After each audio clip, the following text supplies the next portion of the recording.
ஆத்தங்கார அந்த புறம் ஆக்கி கொள்ளவா அந்த அக்கறைக்கும் இக்கரைக்கும் கோட்டை கட்டவா மாமன் கையில் பூவை தந்து சூடிக்கொள்ளவா அடி ஆசை என்னும் ஊஞ்சல் கட்டி ஆடிக்கொள்ளவா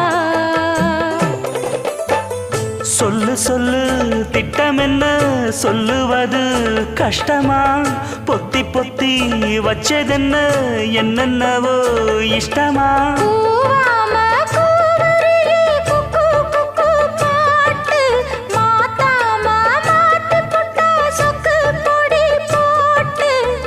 யாரிடத்தில் உன் மனசு போச்சு நூலை போல உன் உடம்பு